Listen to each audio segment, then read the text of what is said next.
목회자이기 때문에 종종 성도들이 임종하는 모습을 안타깝게 바라보아야만 할 때가 많습니다. 그때마다 지옥 가는 사람과 천국에 가는 사람들의 모습이 확연하게 다르다라는 사실을 알게 됩니다.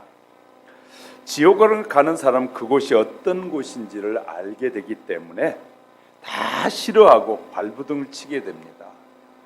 이래서 죽음이 두렵게 다가오게 되는 것입니다.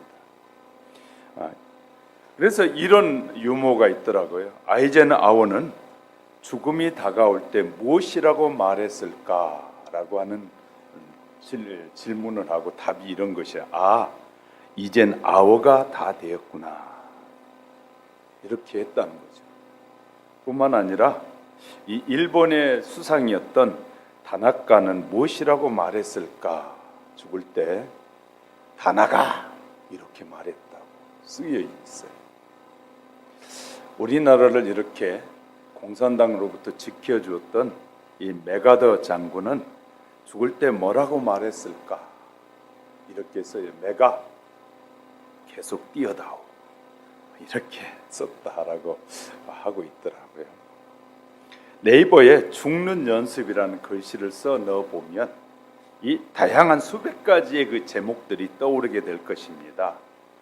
죽음을 알고 연습하고 이 준비하는 사람은 결코 아무렇게나 살지 않습니다.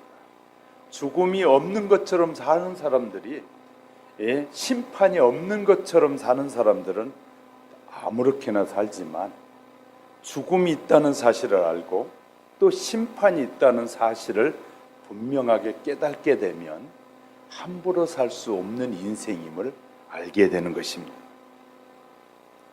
죽음을 알고 연습을 잘하면 이 굉장히 두렵지 않습니다. 모르고 살기 때문에 두려워하고 있고, 삶에 대한 심판이 있음을 알게 될 때 두려워진다는 것입니다. 죽음의 연습을 구체적으로 어떻게 해야 할까요? 연습에 땀을 흘린 병사는 전쟁에서 피를 흘리지 않는다고 합니다. 김연아가 공중을 날 때 보통 3바퀴 돌잖아요. 그리고 요새는 4바퀴 돌더라고요.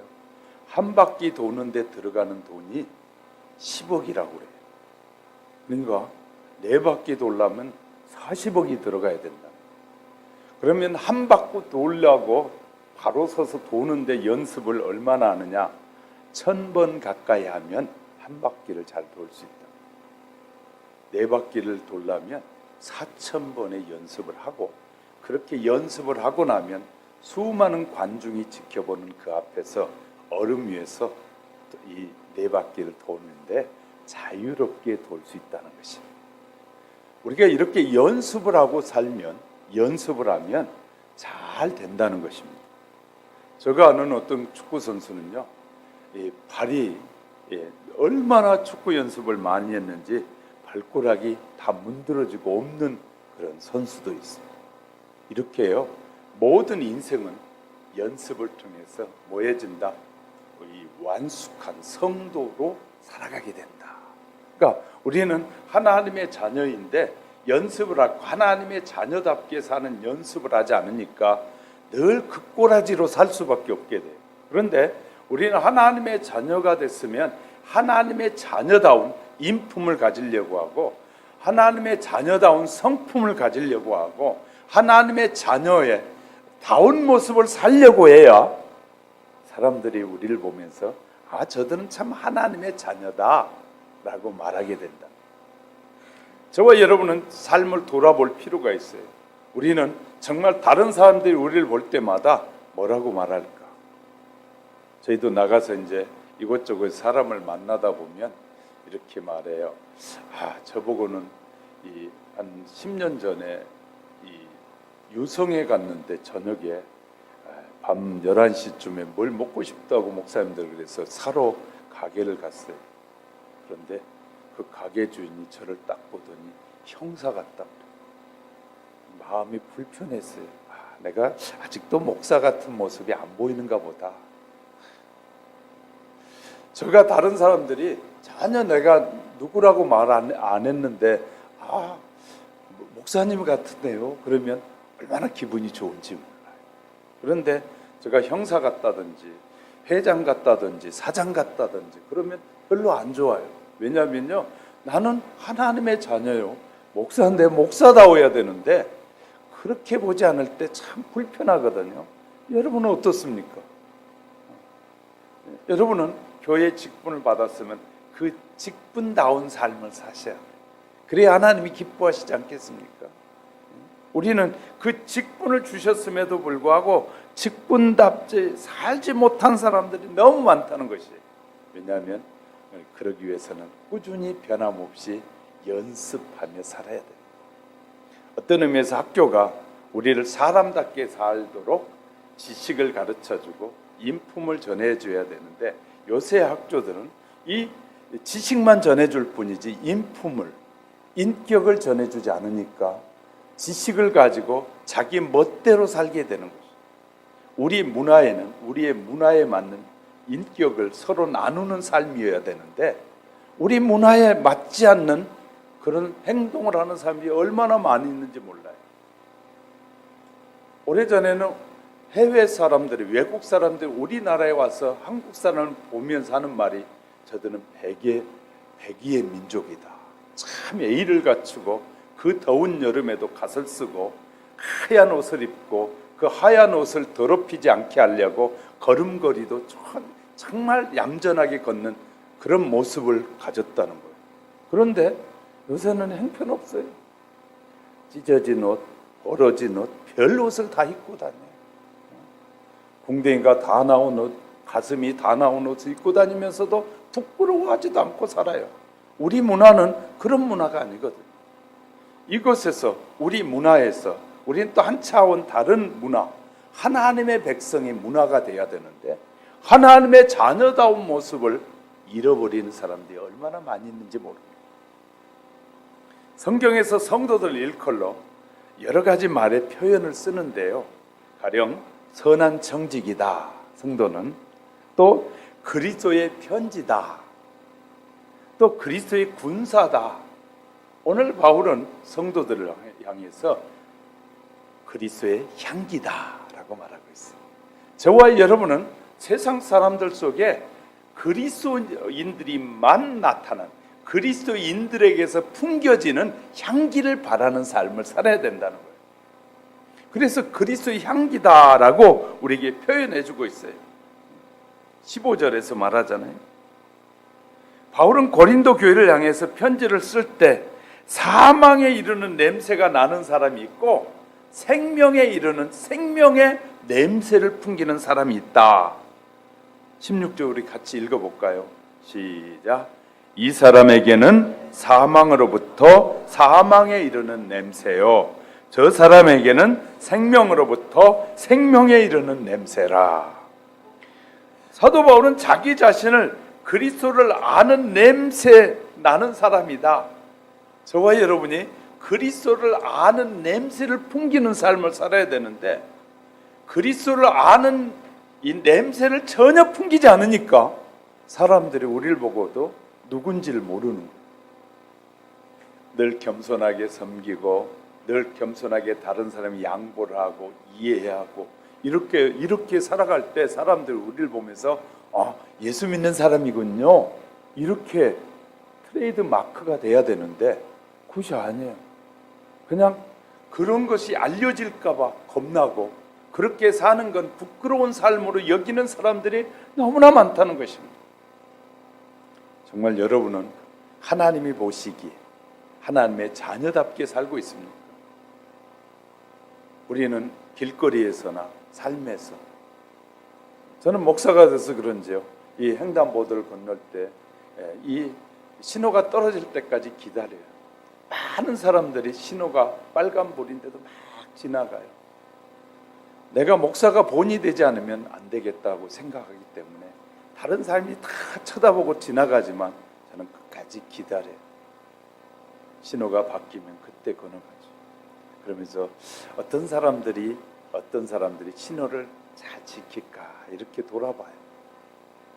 우리는 신호 하나, 그것이 하찮은 것 같지만 그런 마음으로 살 때 모든 삶이 그렇게 사라지는 거 아니겠습니까?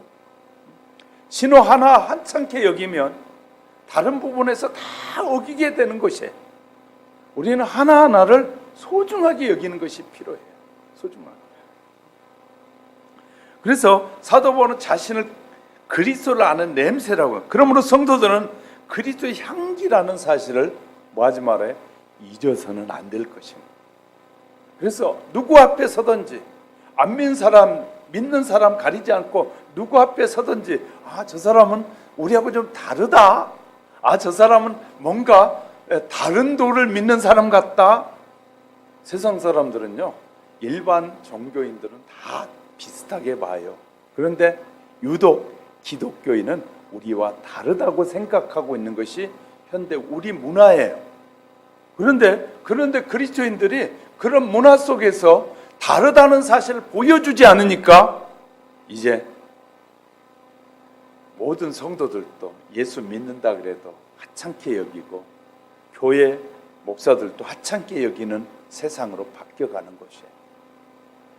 우리 한국 기독교 역사 초기의 목사님들이나 성도님들은 어떻게 살았느냐면 사람들에게 본이 되려고 얼마나 애를 쓰고 연습했는지 몰라요. 그렇기 때문에 사람들이 보면서 예수 믿는 사람은 다른 거야 라고 했는데 오늘날 나가보면 예수 믿는 사람인지 믿지 않는 사람인지 전혀 구분할 수 없어요. 여러분, 우리 계단에 4층까지 아이들이 많이 올라다니다 보니까요, 아이들이 올라다니면서 껌을 씹으면서 껍딱지 버리고 막 버리고 다녀요. 저는 늘 올라갈 때마다 그런 거 떨어져 있으면 주워요. 왜? 내가 먼저 목사가 이런 거 실천해야 되지 않겠나. 우리는 그냥 환경을 그냥 보는 사람이 아니라 그리스도인은 하나님의 자녀답게 보는 눈이 열려져야 돼요. 그냥 아무렇게나 말하고 아무렇게나 사는 사람이 돼서는 안 되고 우리 행동 하나하나까지도 하나님은 뭐 하신다고요? 살피시는 분이라는 걸 기억하셔야 돼요. 요한 크리스톰은 이런 말을 했어요. 왕과 수도사를 비교하면서 참 왕은 세상 왕이 아니라 수도사다. 참 왕은 수도사다. 왕은 세상을 지배하고 수도사는 영을 지배한다. 왕은 적과 싸우고 수도사는 사탄과 싸운다. 왕은 동지에게 금을 주고 수도사는 동료에게 은혜를 주는 사람이다. 왕은 죽음을 두려워하고 수도사는 죽음을 환영한다. 둘 다 자기 일에 충성하고 나면 상급은 하늘과 땅 차이가 될 것이다 라고 쓰고 있어요. 사람은 누구나 이 세상에서는 하직거려야 되는 죽음을 맞이하게 됩니다. 그러기에 죽는 연습을 하며 살아야 돼요. 죽는 연습을 잘하게 되면 죽음이 전혀 두렵지 않습니다. 언젠가는 죽을 사람이 영원히 이 땅에서 살 것처럼 이 땅에다 아주 그냥 여러 가지 것들을 심다 보니까 죽는 것이 두려워질 때가 너무 많다는 것입니다. 성경 예수 그리스도를 믿는 사람들에게, 성도들에게 세상의 향기를 바라며 살라라고 우리에게 말씀하시는 것입니다. 신앙생활을 바르게 하면 하나님은 성도들의 삶에 진한 향기가 바라도록 역사하시는 거예요. 그렇다면 그리스도의 향기는 어떤 향기고 어떤 사람들이 그런 진한 향기를 바라며 살는지를 살펴보는 사이에 하나님께서 저와 여러분의 더 큰 은혜가 임하시기를 주님의 이름으로 축복합니다. 첫째, 그리스도의 향기는 이기는 자들이 바랄 수 있습니다. 그리스도 안에서 이기는 자는 향기를 바라는 것입니다. 향기를 바라는 자가 되기 위해서는 기쁨이 충만한 자가 돼요. 여러분은 언제나 즐거우세요? 웃고 사십니까? 여러분의 입에 미소가 끊이지 않아야 돼요. 그 기쁨은 충만해야 되기 때문에 충만한 사람들이 미소 지으며 살 수 있어요. 그런데 가장 큰 기쁨은 본질적인 기쁨인데 그것은 이 죄를 이기고 내 자신을 이기고 세상을 이기는 것입니다. 죄를 이기는 것은 우리가 불가능하니까 하나님이 예수 그리스도를 통해서 죄를 이기도록 도와주셨어요. 죄를 이긴 자는 그 다음에 자기를 이겨야 되는데 자기를 이기지 못한 자들이 얼마나 많았는지 몰라요. 이렇게 생각해 보셨죠? 예수 믿는 사람이 퇴근하고 딱 가는데 길거리에 맛있는 꼬치가 쫙 이렇게 팔고 있는데 그 꼬치와 함께 소주 한 잔이 싹 땡길 때 소주 한 잔 탁 마셨으면 좋겠다는 그런 유혹이 진하게 왔을 때 나는 하나님의 자녀지 사람들에게 본이 되지 않으면 안 되겠지 하고 그것을 거절하고 돌았을 때 이기는 것이고 이기지 못한 사람 아무도 안 보지? 한 잔 쫙 모르겠지? 이런 것은 자기가 이게 지금 자기를 지고 있는 것이에요. 담배 피워보는 사람들도 그런 거거든요. 담배 마치 쫙 쓸 때 이 맛이 진하니까 못 넣는 것이거든요. 근데 내 입에다 지금 이 굴뚝에 연기를 피우고 있다고 생각합니다. 내가 이 연기를 피우는 헛된 짓을 하고 있는 시간에 이 돈을 담배 피우는 담배값을 모아서 아프리카에 있는 사람들에게 주면 지금 우리가 3,000원만 내면 아이 2명, 3명이 살 수 있는데 이런 생각을 하고 사는 사람이 그리스도인. 그러면 자기가 이기게 되는 것이에요. 내가 피워 날리는 담배 한 갑이 한 영혼의 한 달을 살릴 수 있다고 생각하는 사람, 그러면 자기를 이기고 이것을 모아서 정말 그들을 돕는 그 마음을 가질 때 하나님이 얼마나 기뻐하시겠어요. 이 생각 때문에, 이것 때문에 자기의 몸의 건강도 해치고 이런 어리석음에 빠져든다고 말이죠. 자기를 이기지 못하는 수많은 사람들이 투자하게 되는데 투자를 할 때 우리는 투자할 때는요, 저는 투자할 때 기도하고 투자하고, 그래서 어떤 일을 시작할 때는 반드시 기도하고 갑니다. 하나님, 제가 이곳에 이런 걸 해보고 싶은데 하나님의 뜻에 맞는 것일까요? 하나님이 기뻐하시는 일일까요? 하고 묻고 해요. 여러분이 사업을 하신 분들이 투자를 할 때는 하나님, 내가 하나님이 주신 이 아주 예물질을 잘 관리해야 되는데 투자하는데 혹시 저들이 나를 속이려고 하는 것은 아닐까요? 그렇다면 하나님이 미리 막아주세요. 내가 이 일을 통해서 하나님께 더 영광이 되는 일에 투자할 수 있도록 사람들이 이 돈에 욕심을 내지 않는 사람이 되게 해달라고 여러분 기도하십니까? 나도 욕심을 내지 않게 해달라고 기도해야 되거든요.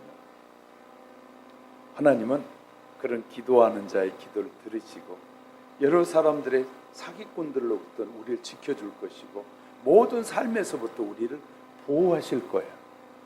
이렇게 기도하고 뭘 시작하는 사람과 기도하지 않고 시작하는 사람은 차이가 많이 나게 될 것입니다.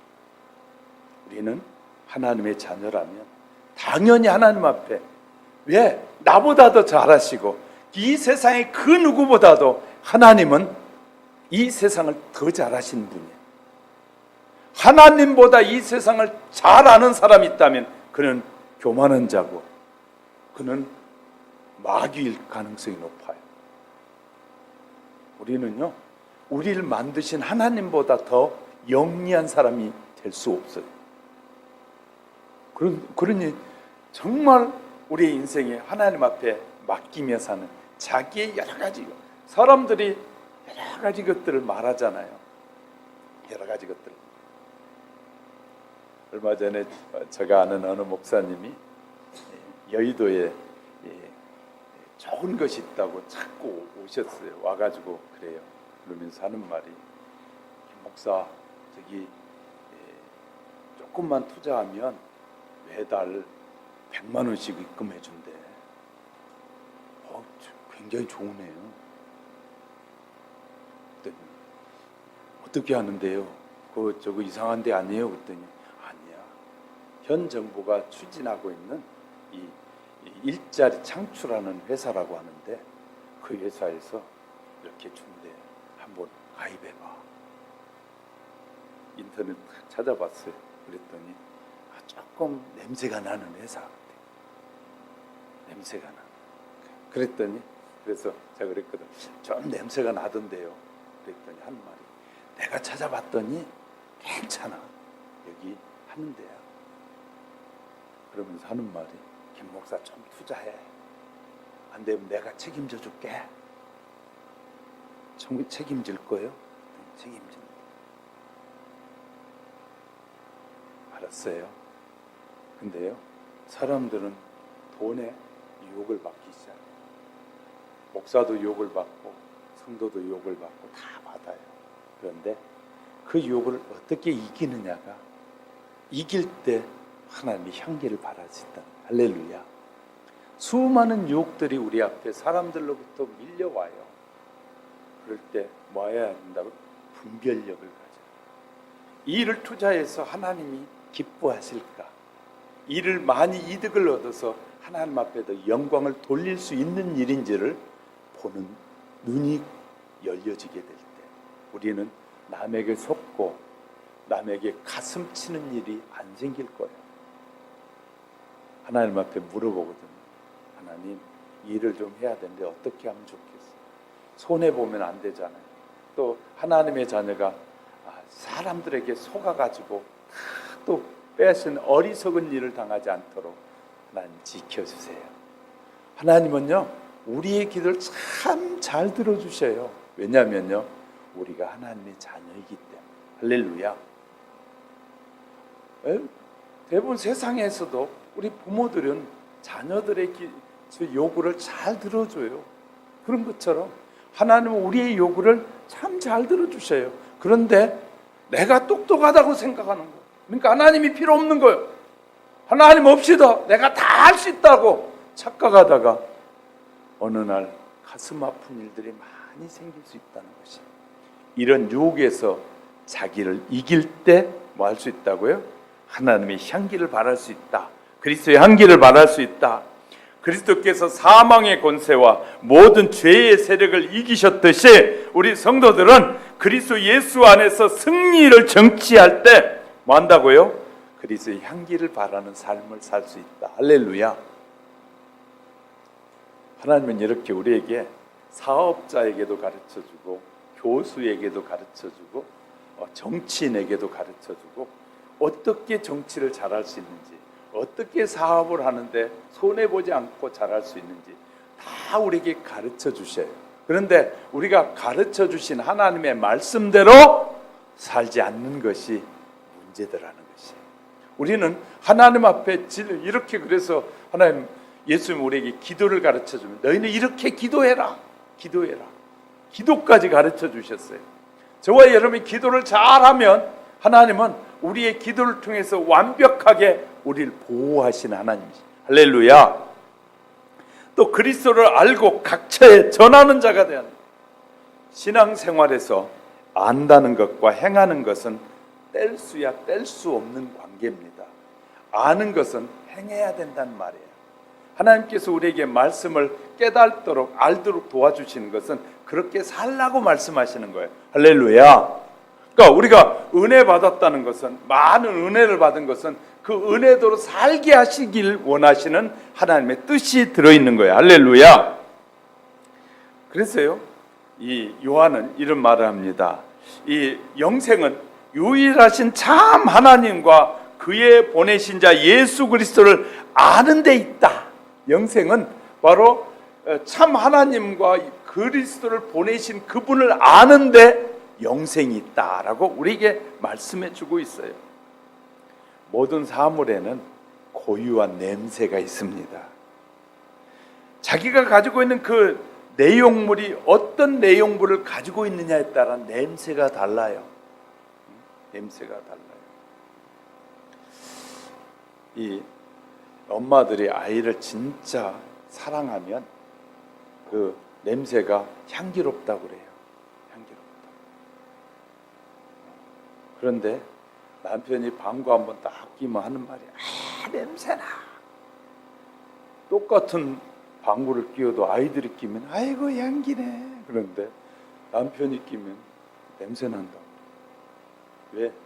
사랑이 식으면 그 냄새가 다른 냄새로 바뀌어진다. 여러분 남자들이요, 아내들이 방구 낄 때 참 냄새 좋다 그렇게 해보세요. 아내들이 얼마나 좋아하는지.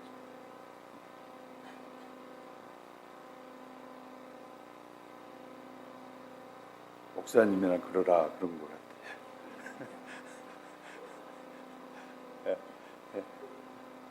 같아요. 우리는 정말 이 하나님의 자녀다운 냄새를 풍기며 살아요. 그리스도인의 향기로운 삶을 위해서 주위 사람들, 우리가 향기로운 삶을 살 때 주위 사람들을 천국으로 인도하지 않겠습니까? 어린 딸이 불치의 병으로 병상에서 누워서 죽어가고 있었습니다. 그런데 이 어린 딸이 죽음에 대한 두려움이 있는 것이에요. 그래서요, 아이가 이렇게 엄마에게, 엄마 나 죽기 싫어, 무서워 죽겠어. 이 어머니는 이 죽음의 공포를 덜어주려고 천국을 열심히 설명하는 것이었어요. 딸아, 너만 죽는 것이 아니야. 이 세상의 모든 사람은 다 죽어. 그렇기 때문에 죽는 것 두려워할 필요가 없어. 그리고 천국에 가면 그냥 다만 네가 먼저 갈 뿐이지 다른 사람도 다 갈 거야. 그리고 천국에 가면 예수님이 너를 맞이해 줄 거야.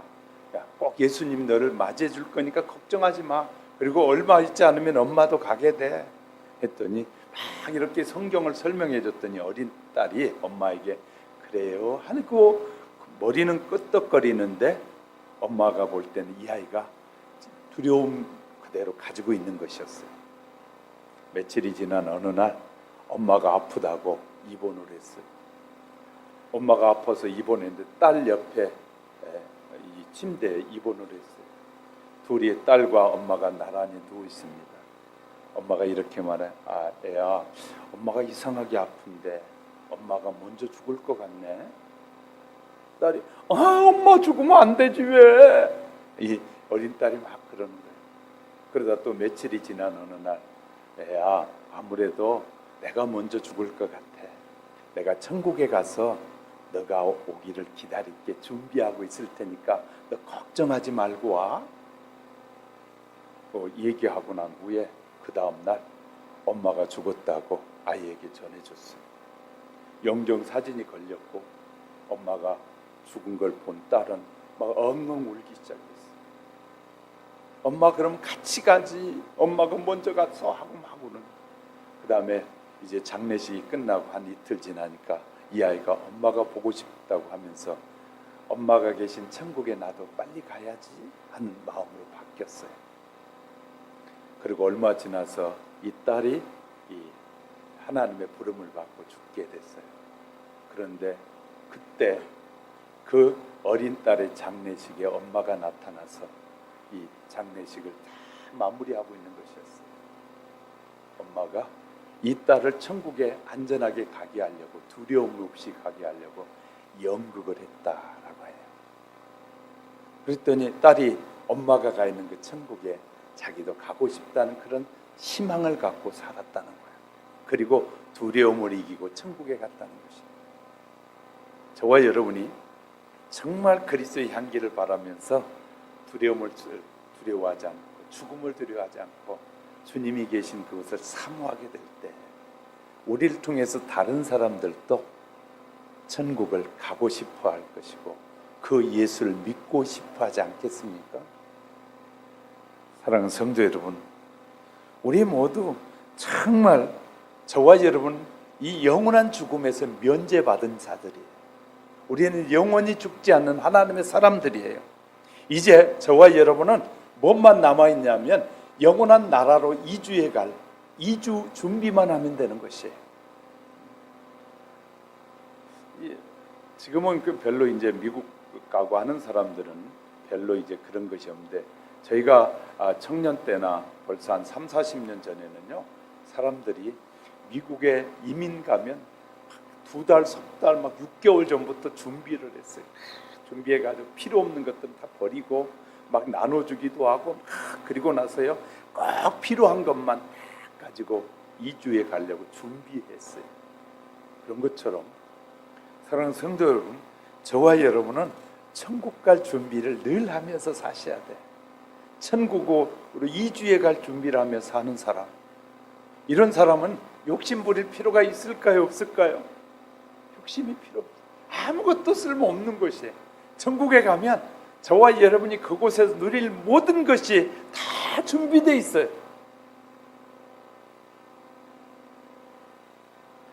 어떤 사람들은 옷 욕심이 많아가지고 옷을 얼마나 많이 사놨는지 그냥 쌀 데가 없을 정도로 사놓고, 이런 사람들, 이런 유혹에서 이기게 될 때 우리는 하나님의 향기를 발할 수 있다. 그리스도의 향기의 실체는 뭐냐? 실제적인 의미는, 이 향기는 복음의 내용을 말합니다. 그리스도의 향기라는 것은 저와 여러분이 복음의 말씀을 따라 사느냐가 중요하다. 할렐루야. 저와 여러분이 복음의 말씀을 따라 살 때 향기가 되는 것이고, 그 향기는 성도들의 선한 행실로 나타나게 될 것입니다. 저와 여러분의 선한 행실이 사람들에게 아름다운 향기로 전해지는 것이에요. 저와 여러분이 하나님의 자녀답게 살고 하나님의 자녀답게 말하고 하나님의 자녀답게 행동하는 우리의 행실들이, 삶이 다른 사람들에게 향기로 전해지게 되는 거예요. 하나님은 그런 삶을 살기를 원하신다. 그런데요, 이 향기는 순전한 것이다. 17절에 보니까 사도 바울은 하나님의 말씀을 혼잡하게 하지 아니하고 순전하게 말하여야 한다라고 말하고 있어요. 마리아가 예수님에게 바친 이 향유도 순전한 것이었다. 다시 말해, 절 보세요. 저와 여러분이 하나님의 자녀답게 사는 순전한 삶이 다른 사람들에게 향기로 전해지게 된다. 할렐루야.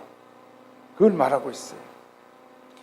우리는 이 세상에 본이 되는 삶을 통해서 그리스도의 향기를 바라며 살 때 영원한 천국, 그렇게 살면서 천국을 이주할 준비를 하고 사는 지혜가 저와 여러분에게 있어지길 주의 이름으로 축복합니다.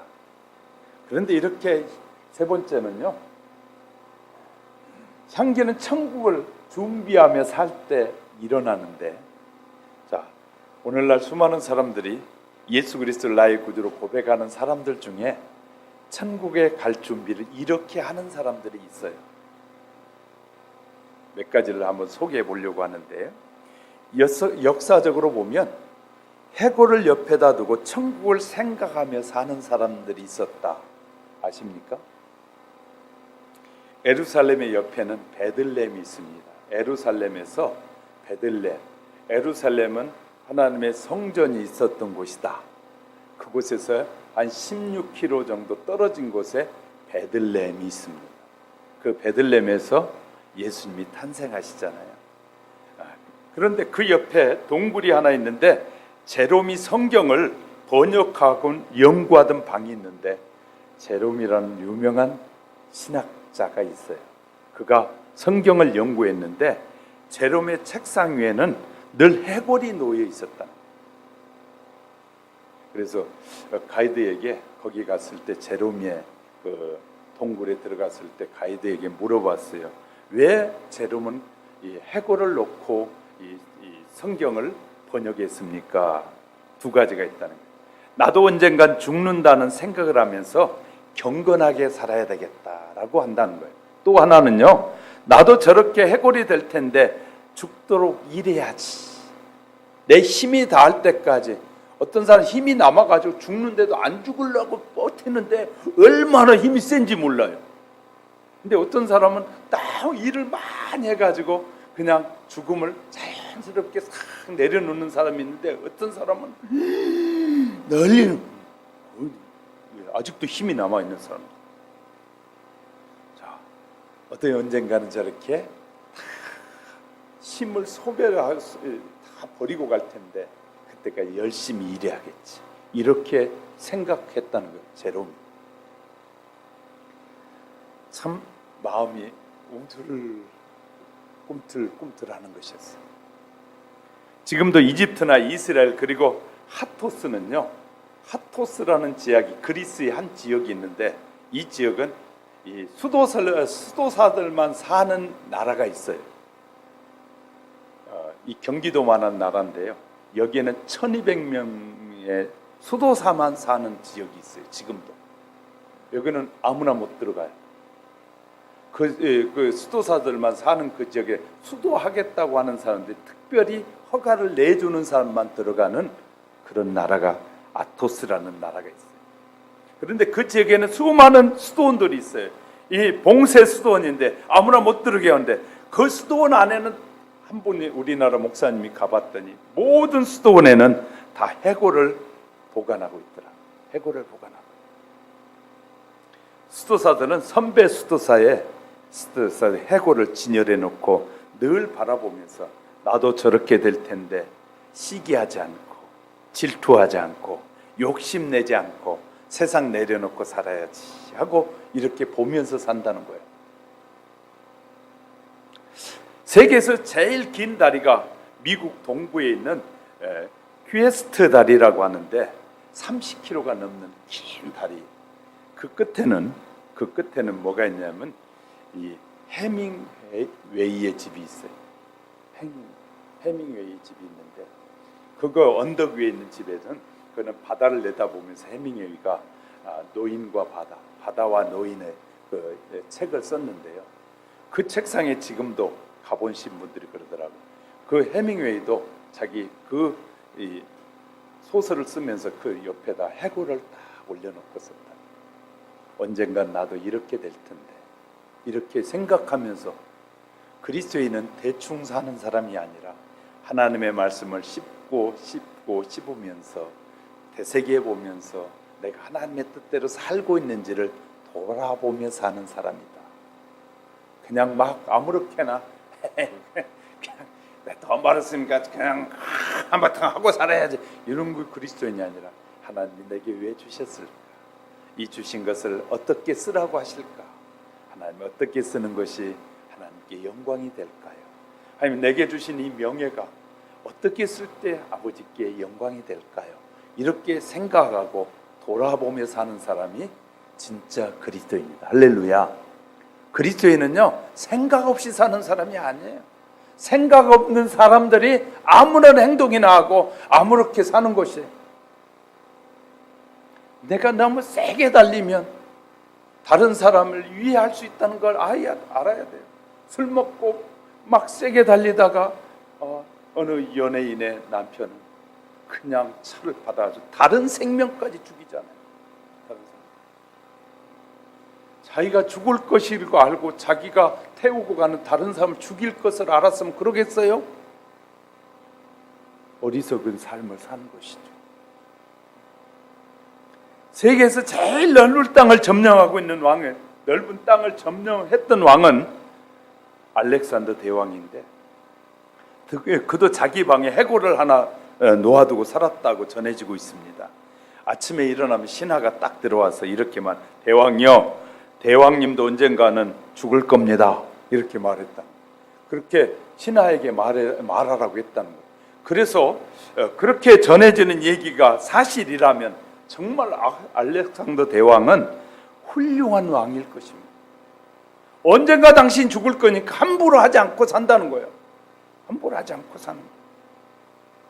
죽음에 과연 과민할 필요가 없어요. 준비하며 사는 거예요. 이렇게요 늘 날마다의 삶을 준비하고 살면 갑자기 죽음이 왔다고 염려하거나 두려워할 일이 전혀 없어요. 전혀 없어요.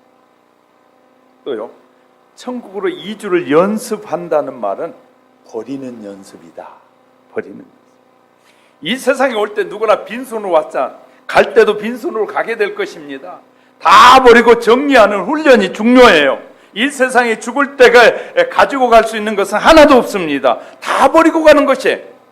그래 버리는 훈련을 죽는 연습이고 이주하는 연습이다. 할렐루야. 어느 사람이 제일 버리기 훈련을 열심히 해서 막 버릴 건 다 정리를 했다고.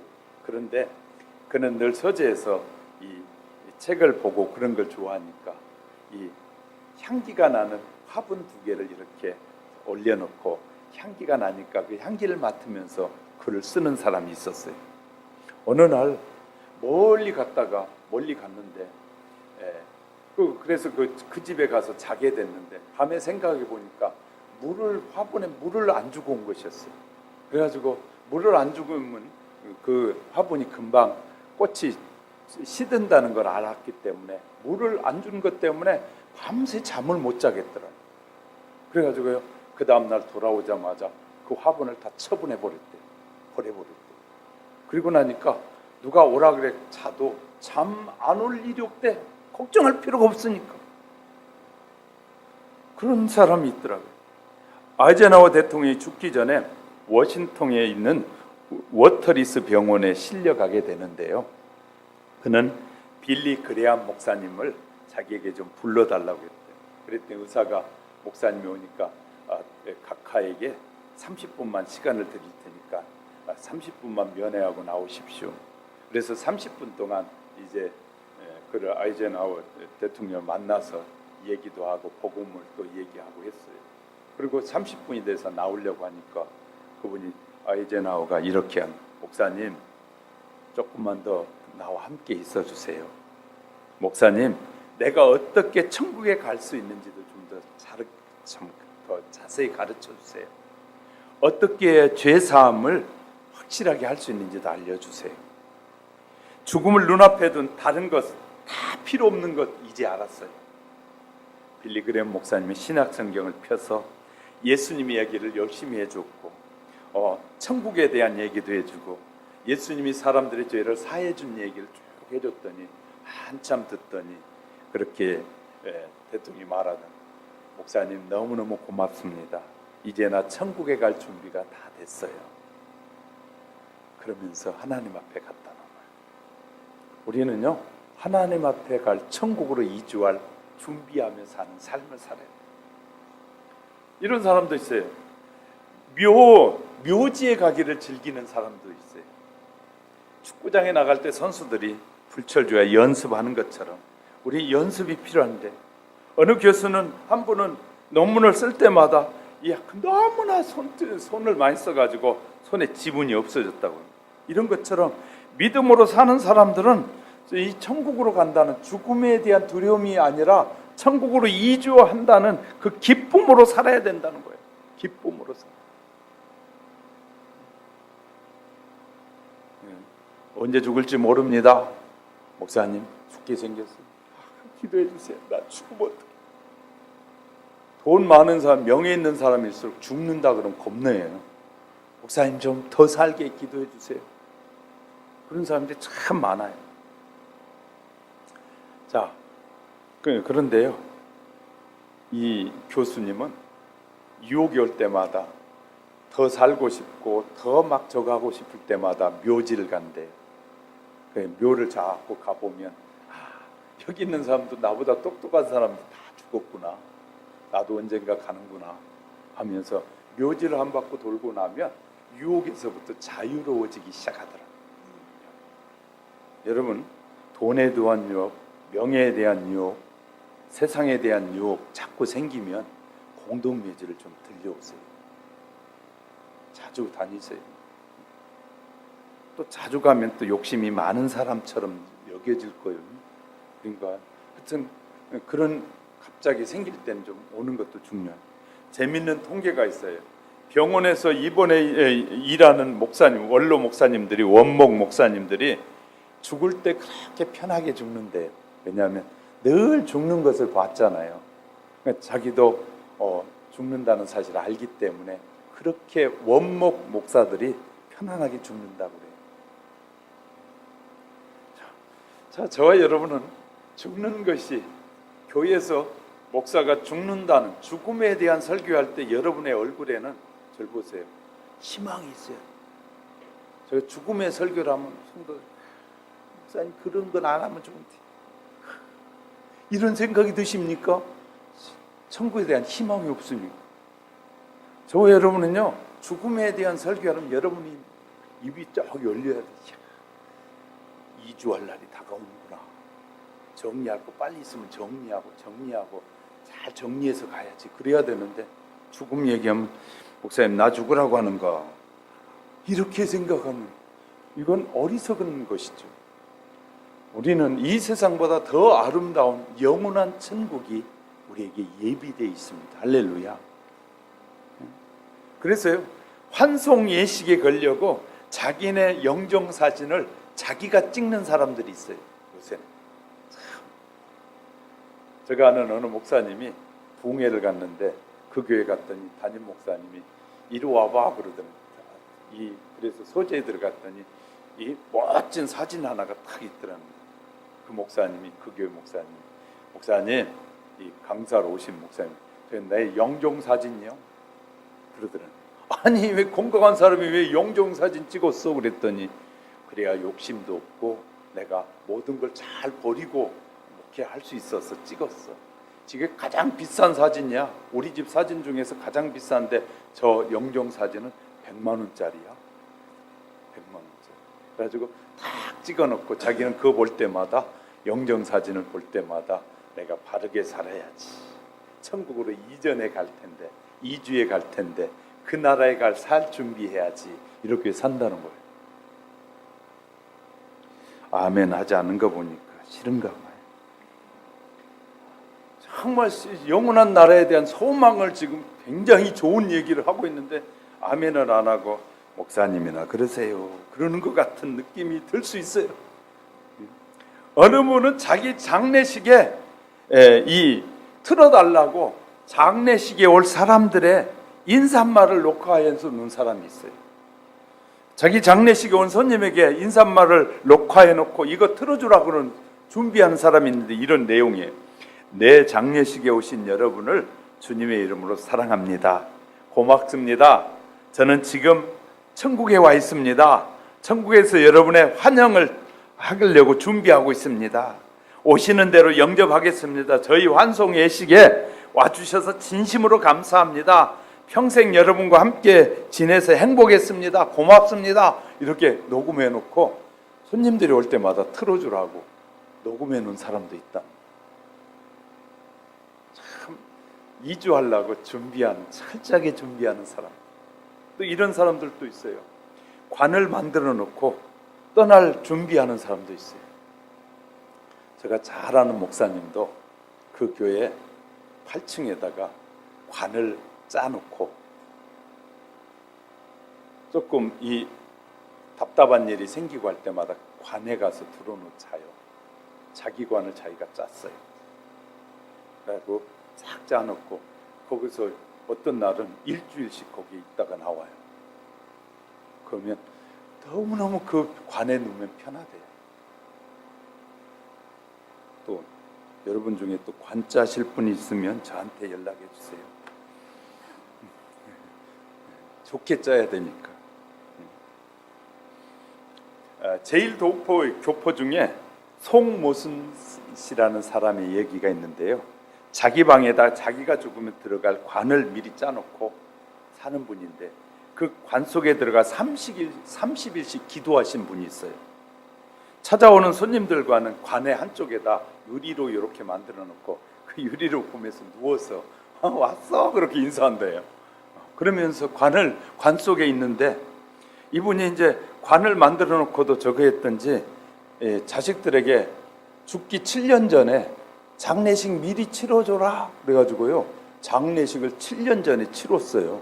그리고 그는 이제 거기에서 이 관 속에 있으면서 찾아온 손님들에게 인사하고 맞이하다가 하는 말이, 자네도 언젠가는 이런 관 속에 들어올 거야, 부러워하지 마 하면서요, 나는 얼마나 좋은지 몰라, 이렇게 인사하는 사람. 어떤 사람은 이런 사람도 있더라고요. 불치병에 걸리게 됐어요. 그랬더니 재산을 다 정리했어요. 그리고 차에다가 관을 하나 싣고 그 안에다 일부 돈을 채워놓고 그 여행을 떠난 것이에요. 그 관 안에다 이렇게 써놨답니다. 혹시 나는 불치병의 환자이기 때문에 어디에서 갑자기 죽을지 모릅니다. 이 관 속에 있는 돈으로 장례식을 치러주시고 남은 돈은 당신의 수고비로 드리겠습니다 하고 이렇게 관에다가 딱 해놓고 여행을 다니는데 놀라운 일이 일어났어요. 한 2달, 석 달 좀 지났는데 건강이 회복돼 버렸어요. 그러니까 이렇게 정말 자기를 비우고 사는 사람들, 하나님은 저와 여러분의 욕심, 세상적인 것에 가득 차 있는 저와 여러분을 비우길 원하셔요. 정말 비우고 하나님이 기뻐하는 그런 믿음의 삶을 살기 원하셔요. 할렐루야. 사랑하는 성도 여러분, 이제 저와 여러분의 인생의 시계는 착각 지나가는 시간은 우리가 하나님의 나라로 이주할 날이 가까이 오고 있다는 거예요. 가까이 오고 있어요. 그런데 준비하지 않고 있다가 어느 날 막 그런 일을 당할 수 없잖아요. 하나님은 우리에게 다 이런 지혜를 주셨고 이런 방법을 통해서 알게 하셨어요. 그리고 짧은 길과 짧은 시간 속에서 하나님의 영광을 드러내고 향기를 바라는 삶을 살기를 원하시는 거예요. 사랑하는 성도 여러분, 우리의 삶을 대충 살지 맙시다. 짧은 우리의 남은 인생에 정말 하나님 앞에 하나님이 기뻐하는, 그래서 많은 사람을 축복하고 많은 사람이 내 인생의 경험을 통해서 더 많은 사람을 축복해주고 더 많은 사람들이 주님의 나라에 올 수 있도록 안내자 역할을 잘하는 지혜로운 성도들, 하나님은 그런 자를 원하신다고 바울을 통해서 우리에게 말씀합니다.